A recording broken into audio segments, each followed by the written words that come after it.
የኢትዮጵያና የህንድ ግንኙነት ከዲፕሎማሲያዊ ግንኙነት በላይ መሆኑን ጠቅላይ ሚኒስትር ዶክተር አብይ አህመድ ተናገሩ። የህንዱ ጠቅላይ ሚኒስትር ናሬንድራ ሞዲ በበኩላቸው ህንድ ከኢትዮጵያ ጋር ያላትን አጋርነት አጠናክራ እንደምትቀጥል ገልጸዋል። ሰለሞን ዘመኑ ተጨማሪ አለው። የህንዱ ጠቅላይ ሚኒስትር ናሬንድራ ሞዲ ኢትዮጵያን መጎብኘታቸው የሁለቱን ሀገራት ትብብርና የጋራ ተጠቃሚነት የሚያረጋግጥ መሆኑ ተገልጿል። ለጠቅላይ ሚኒስትር ሞዲ በኢትዮጵያ ደማቅ አቀባበል ተደርጎላቸዋል።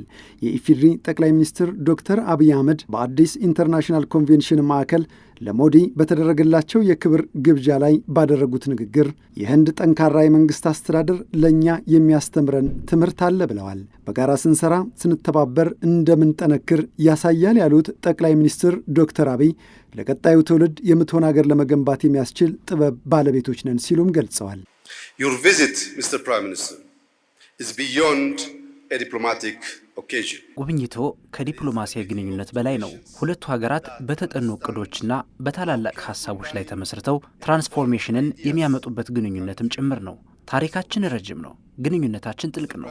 የሁለትዮሽ ጉዟችን ከፊታችን ነው። Our history is long, our bonds are deep, but the most important chapter of our journey lies ahead. ኢትዮጵያና ህንድ ከጋራ ፍላጎቶች በላይ የሆነ እሴቶች ያሏቸው ሀገራት መሆናቸውንም ገልጸዋል። Our partnership is strategic. አጋርነታችን ስትራቴጂያዊ ነው። ዘላቂና መከባበር ላይ የተመሰረተም ነው። ኢትዮጵያና ህንድ በጋራ ሲያድጉ ለታዳጊ ሀገራት እውነተኛውን አቅም ማሳየት እንችላለን። We show the world the true potential of the global south.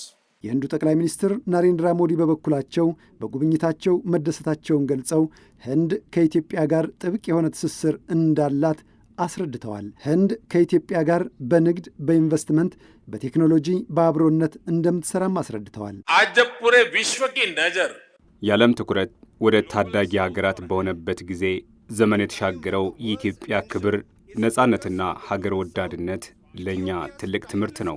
ሰሰክተ ፕሬरणा है። ቀጣዩ ጊዜም ለሁለቱ ሀገራት የጠንካራ ትብብር ዘመን መሆኑን ገልጸዋል። उन्हीं पार्टनरशिप का होता है መጪው ዘመን በጋራ መግባባትና በመተማመን ላይ የተመሰረተ አጋርነትን ይጠይቃል። ዓለም እየገጠማት ያለውን ፈተና ለመቋቋም ከኢትዮጵያ ጋር አጋርነት እንደምንፈጥር ለ1.4 ቢሊዮን የህንድ ህዝብ መልእክት አስተላልፋለሁ። 140 करोड़ भारतीय नागरिकों की ओर से